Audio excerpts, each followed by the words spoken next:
So Gregory has it teed up at the 40-yard line. The fans on both sides on their feet.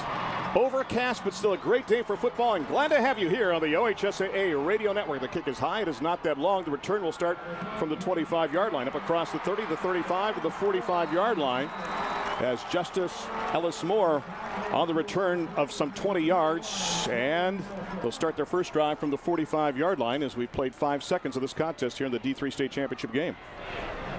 Yeah, look for Cardinal Mooney to come out here and spread them out a little bit, but they're going to use the tailback. Roosevelt Griffin having a great year this year. Farragher and Jones wide to the top, way wide to the top, as twins from a pistol with backs from an eye. The handoff goes to the second man through. That is Griffin trying to find an opening to the outside across the 50. Fights and churns all the way down to the 48, maybe the 47-yard line before he's brought down on the play. You know, by splitting those wideouts as far as they did to the far sideline, it opens up some running rooms for Roosevelt Griffin, and I'd love to see that hard running. Drew Young comes up from the secondary to make the hit, the safety, who had 32 solos, 20 assists, 8 tackles for loss, and 2 sacks on the campaign. A gain of 8 on the play. 2nd down and 2.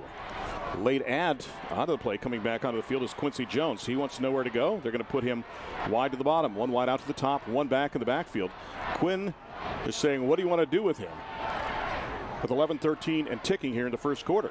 So after the confusion, they're going to hand it off and find an opening to Marcus McWilson, and McWilson will get the first down as he burrows his way inside the 43 near the 42-yard line and has enough to move the sticks for the Cardinals. I'll tell you what, Randy, the offensive line for Cardinal Mooney right now is getting a great push. Even through all the confusion, they still managed to pick up 4 yards in the first down. So mark it at the 41-yard line. 1st and 10 from there. Is coming on the field now is Anthony Germana. Germana, a starting linebacker, can also play as a tight end or also in the backfield as a blocking back. He will check into this game. And he'll go on a wing to the top of the set. Way wide to the top now is Jones from the pistol. Quinn fakes the option, keeps it himself inside the 40, gets to the 38-yard line before he's pushed back right there. Picks up about 3 on the play. And speaking of 3 different players ready to make the hit, including Grant Miller. It looks like they were trying to run a little bit of an option, but the defense from Shawnee just filling those gaps, making it very difficult for P.J. Quinn to make a decision, and he eventually just tucked his head and ended up picking up 4 yards. Talked about the weather conditions, overcast skies, but really, you look at it, H.A., not much of a breeze here today. No, perfect conditions for a football game, and quite frankly, it's warm for November. It's called officially getting 4 2nd and 6 from the 37. And off the left side, inside the 30, and stumbling forward to the 28-yard line and getting the first down is Roosevelt Griffin, the 5'9", 190-pound senior who's got a solid build. When you look at him, he can run over you or around you, and still with that also very shifty as well. Yeah, not real tall, but carries a lot of weight at 190, and other than a shoestring tackle there, he was going in for 6 up along the left sideline. So this drive now is taking them inside the 30 all the way down to the 27-yard line. 9:49 and ticking first quarter Division III state championship game. Shawnee and Cardinal Mooney, and Mooney with the football with the 1st and 10 for the 27. McWilson gets the handoff off the left side, gets to the 25, maybe the 24-yard line, and that is it before Lucas Sparks, the big defensive tackle who was first team All-Ohio, makes the play. In fact, he was also the defensive player of the year in Clark County this past season. Yeah, Lucas Sparks, big boy, 6'1", 225 senior, registered 73 tackles this year, and 25 and a half of those were for a loss, Randy. Mark it down to the 24-yard line, a gain of 3 on the play, 2nd down and 7. Go with strength to the bottom of the formation. Only 1 man in the backfield. Look at that alignment now. Now they readjust and go strong to the bottom. Unbalanced line to the bottom of the formation with 1 back for Quinn. The toss sweep comes near side inside the 25-yard line into the 24, and that's about it. Justice Ellis Moore looked like he had a covey of blockers, but a great job with the pursuit there by Shawnee. A couple of guys coming in to help make the hit on the play, including Ryan Mayfield and Nick Costa. Yeah, I was watching Ryan on that play. Ryan Mayfield came from the backside linebacker through a gap, making the play. No gain on that play, Randy. Well, let's see if this is a passing situation now. It's 3rd down and 7 from the 24-yard line. And Farragher and Jones will go wide to the top of the set. Gun set with 2 backs, though, behind Quinn, the quarterback. 1 wide to the bottom. Looks to his left, wanted to go for the bubble screen, now throws it long downfield. Instead, there's contact inside the 10-yard line. The pass overthrown for Quincy Jones. Was that a bluff with the bubble screen, or did he actually want to go there at first? You know, I couldn't tell, but it looked like he wanted to go out there initially, but saw one of the defensive ends come up and jump up, put his hands up, which is what you're taught to do to prevent those passes. But, yeah, not a very well-designed pass play, and that being the first attempt of the game. Well, Connor Dorina is the kicker. He's got a long of 41, but they're not showing any signs of going for a field goal here. They're just going to plain go for it as they put Bruno wide to the bottom of the set. 2 wideouts to the top. Again, 2 backs behind the quarterback, who hands it off around the left side into the 23-yard line, and that is it. Not enough there for Roosevelt Griffin. Great pursuit by the defense. Alex McCrory in the game coming up from the secondary to make the hit, and with that, Shawnee holds, and they'll get the ball for the first time in this contest. What a fantastic defensive hold for Shawnee, setting the tone for the game. Lucas Sparks blowing people up on that defensive line, making the play there. Brad Jarzab is the quarterback. Jordan Huggins along with Alex McCrory and Nick Hines are the backs in the backfield. We have an official's timeout on the field with 8:12 left to go here in the first quarter. And with that, let's pause for these messages from the Ohio High School Athletic Association. You're listening to the OHSAA Radio Network, brought to you by Chocolate Milk. There's nothing like a crowd screaming and the band playing, an entire community showing its support. Hi, I'm Chris Spielman. I had a lot of thrills playing football in college and in the pros, but there was just as much excitement playing in high school. Sometimes there are heroes and sometimes there's heartache, but high school football creates memories that will last a lifetime. So please show your support for high school sports, where the lessons learned help build the leaders of tomorrow. This message presented by the Ohio High School Athletic Association. Hi, this is Debbie Moore, Associate Commissioner of the Ohio High School Athletic Association, and you're listening to the OHSAA Radio Network. Today's game is brought to you by Chocolate Milk. Refuel with chocolate milk. Farmers Insurance, because ready feels good. East Bay, the athletic sports source. Sports Time Ohio, fans for life. Marathon Oil, fueling the American spirit. Time Warner Cable, the power of you. And by Taco Bell, think outside the bun. Welcome back to Fawcett Stadium in Canton. Cardinal Mooney with their first drive stopped at around the 22-yard line. And now Shawnee. The Braves will get the ball for the first time in this game with 8:12 left to go in this D3 state championship. Your thoughts about that first drive, AJ? You know, they're starting with short field. They were moving the ball there. They keep it on the ground. Handoff goes to the right side, and a gain of a half yard, and that's about it for Alex McCrory.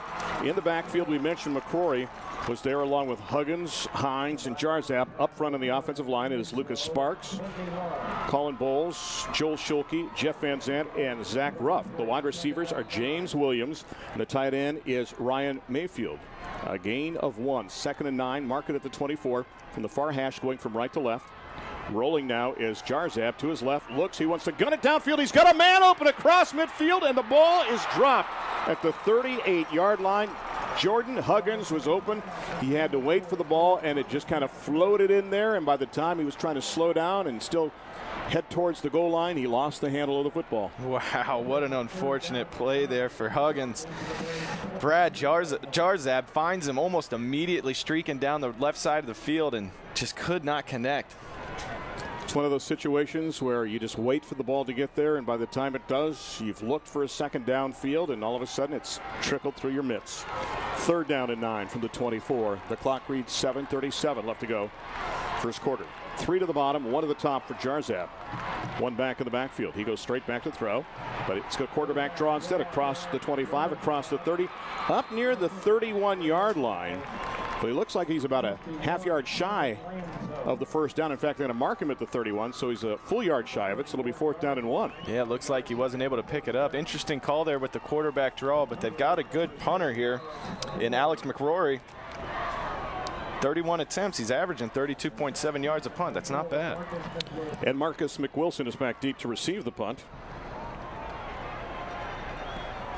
And it's going to hit inside the 40 and then bounce across the 40. So Shawnee will down it at around the 43-yard line in the person of J.D. Davis. So it goes back to Mooney in this contest. 6:59 left to go first quarter, scoreless between the two combatants for the D3 state championship. You look at Coach Meeks and what he has done with the squad from Shawnee High School, a mark of 64 and 35 in year number 9. And we mentioned Jay Fecco, an institution at Cardinal Mooney, an outstanding record on the campaign of 108-40 during his tenure. First and 10, mark it from the 43. Again, two backs behind the quarterback. Low snap. And keeping it is Quinn, and he tries to find a seam, and there is nothing there. Great pursuit as the snap was a little low. It just kind of died like a quail back there, and their pursuit was there to knock him down right at the 42-yard line. It looked like the center, number 59, Austin Turgovich, kind of snapped it off of his leg there as it was coming back. And with a young team, young players, and the high school level, that's one of the dangers you have of setting back in that shotgun set. And Nick Costa, the linebacker, makes the hit. No gain on the play. We'll call it 2nd down and 10 from the 43. 6:29 left to go. Twins to the top, one wide to the bottom. Quick pop, bubble screen, far side of the field. It's complete out to the 45, to the 46, maybe the 47-yard line.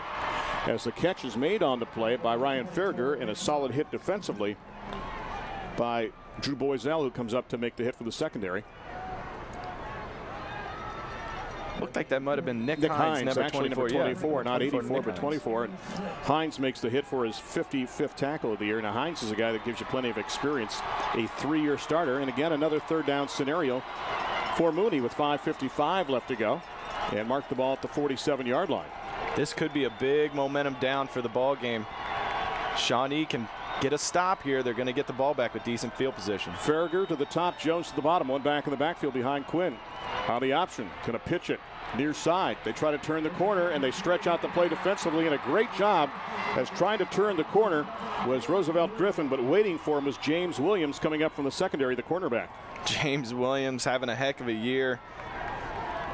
35 tackles, 3.5 for a loss. He's also got 4 interceptions on the year.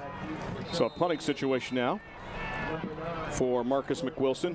He has a long, you'll like this, of 80 yards on the season. I saw that. Did you ever have an 80-yarder? I had a 76-yarder. But, yeah, that's impressive. I wanted an 80-yarder out of you. Single safety back deep inside the 15-yard line for Shawnee.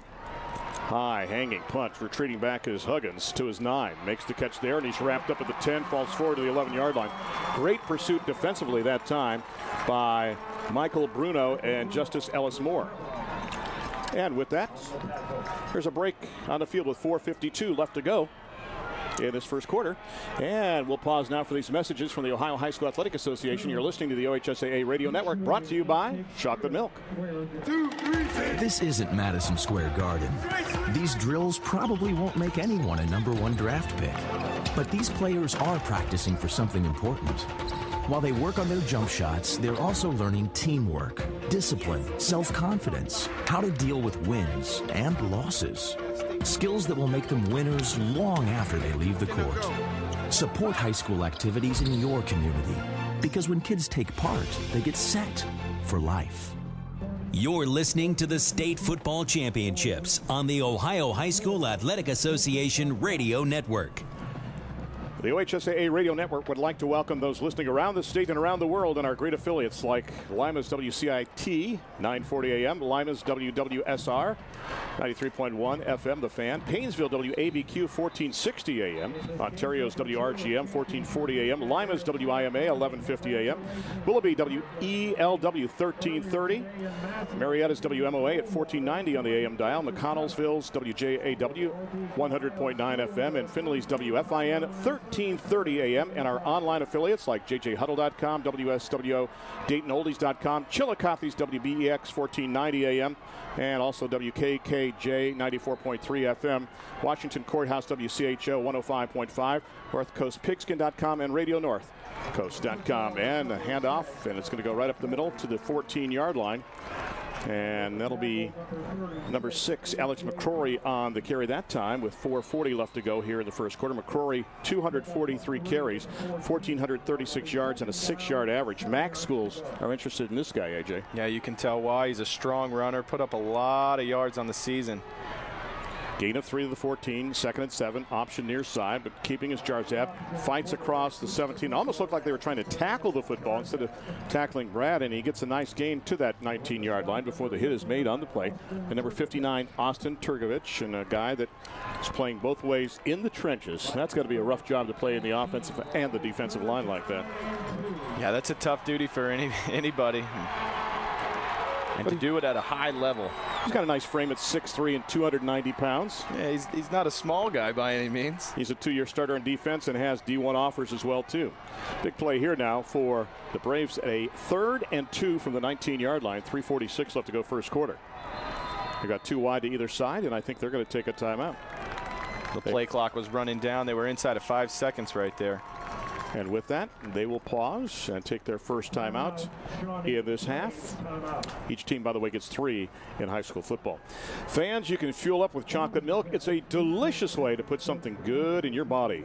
Nutrient-rich chocolate milk is packed with carbs for energy, protein for muscle growth, electrolytes to rehydrate, and vitamins and minerals to build strong bones. And enjoying low-fat chocolate milk is an easy way to help.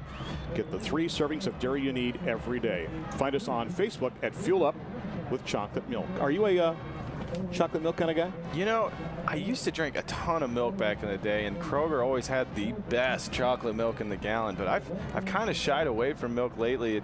I don't know, it's just one of those things, maybe I just don't think about drinking it that much. Well, let me tell you, that was the wrong answer to give, young man. You love chocolate milk, especially today. What? I just said chocolate milk. I love chocolate milk. I just haven't drank it that much lately. I love it. And by the way, we should mention you can join us on Twitter, too. Now, you're active at, what's your address on Twitter? Trapasso 15. Trapasso 15. Keeper this time by Jarzab, falls forward to the 21-yard line. I don't know. They bend him back. Good penetration that time by Anthony Germata, who hit him at the 19, but he fell forward to the 21, and without measuring, they say first down. So Shawnee is going to keep a drive alive and move it up to the 21-yard line and quickly come to the line of scrimmage. Yeah, I wrote this on my paper before the drive started. Shawnee needs to find a rhythm on offense. They need to put it together, you know, mix it up, run the ball, pass the ball, and you've certainly got the guy, Brad Jarzab, to do it. 3:20 left to go. First quarter scoreless in this D3 state championship game. Motion from Huggins to the top of the set, but the handoff instead goes to the first man in the backfield, gets up to the 22-yard line, maybe the 23-yard line, is Alex McCrory on the carry again. And, you know, they're trying to test, it looks like, AJ, where the openings are. Are they off tackle? Are they further outside? And so far, Mooney has been able to bend just a little bit, but not break at all. Yeah, with this Mooney's 4-3 defense, it's going to be tough all day. And the O-line really has to get a good push on these defensive linemen, and right now they're just not able to do so. Plus minus, the turnover ratio for that Mooney defense, by the way, is plus 11 on the season. 2nd and 9 for the 22 from the gun. Straight back to throws. Jarzab looking long downfield and overthrows his receiver along the far side of the field, intended for Nick Hines at the 48-yard line, but the pass was overthrown by about 6 yards. Yeah, 3rd down here. They're going to have a long field to go. Looks like 3rd down and 9. It's a good idea to look for those, those streak routes down the field. You've got a guy in Nick Hines who's caught 21 passes this year. Well, Huggins was open earlier. That's but they right. just could not connect on that long pass play. And right now, wide to the bottom of the formation goes Williams. He's on an island down there. 3 wide at the top from the gun formation. Now 1 back in the backfield behind Jarzab, who rolls to his right, looks downfield, back to his left. It's a screen, back to McCrory. It's tipped, and he cannot come up with a football. The guy that made the play defensively to tip that ball for Mooney was Carmen Lanzo. Lanzo got a paw on that. If not, on that throwback screen, he could still be running. Yeah, that was set up perfectly by the Shawnee offense. Unfortunately, you just got to get that loft, that touch right over the defender, because you're going to have him in your face no matter what. And Carmen Lanzo with a great play.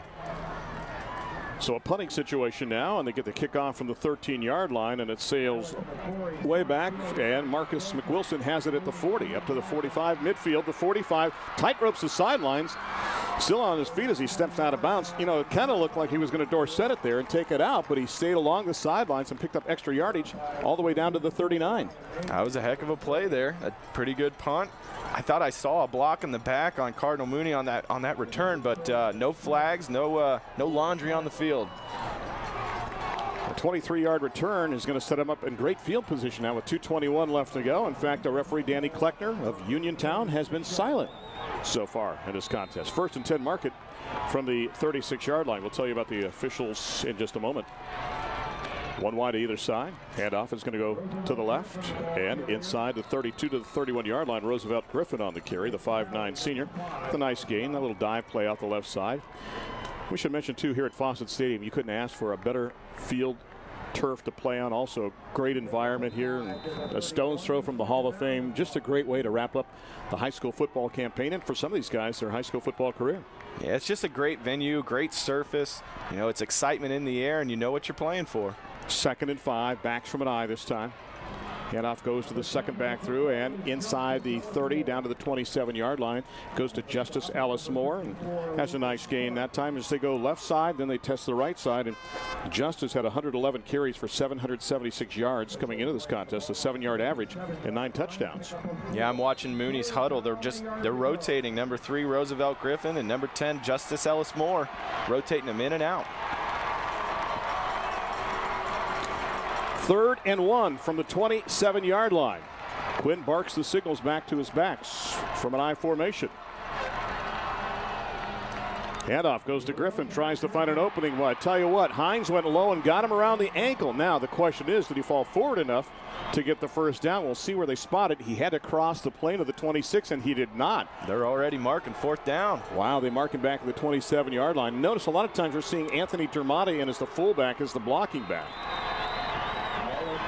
Well, they went for it on 3rd and 7 the last time, or 4th and 7. I believe they're going to go for it with 4th and looks like less than a yard here. Marcus McWilson checks in as the tailback. Kamada is the fullback. And a keeper this time as Quinn churns the legs and just fights down to the 25-yard line. The old KISS philosophy, if you will, there offensively, and just call your own number. And PJ's got the first down inside the 25. Oh, with a guy like PJ Quinn, that's a smart, safe call there. You needed less than a yard. And with the offensive line, the push that the offensive line for Mooney's getting right now, it's almost a guarantee. We go from PJ to the guy upstairs in AJ. And I'm RR. Glad to have you aboard for high school football action here. It's initials day. Yeah, what does AJ stand for? Albert Joseph, named after my grandfather. All right. 1st and 10 from the 25-yard line. Now you know the rest of the story. Sprint draw, handoff right side, bouncing it outside all the way to the 21-yard line before he goes out of bounds is Roosevelt Griffin. Little contact after he headed out with 6 seconds left to go in the quarter. I think we both peered over just to see if there was going to be a flag thrown on the sideline there. It was kind of a late shove, but state championship, they're playing for all the marbles. I don't think we're going to see any little penalties like that. And you know how hard it is to stop once you're in full board trying to go after somebody and you barely cross that stripe. So again, a good time that time by the officials to not throw the flag. And we'll see what happens here on what could be the last play of the quarter. 2nd and 6 from the 21-yard line. One wide to either side, wing to the top. Handoff goes inside. Down to the 18-yard line is Ellis Moore on the carry, and that will do it for the first quarter. A lot of excitement, but no scoring after 12 minutes in the D3 state championship game. Let's pause now for these messages from your local station. You're listening to the OHSAA Radio Network, brought to you by Chocolate Milk.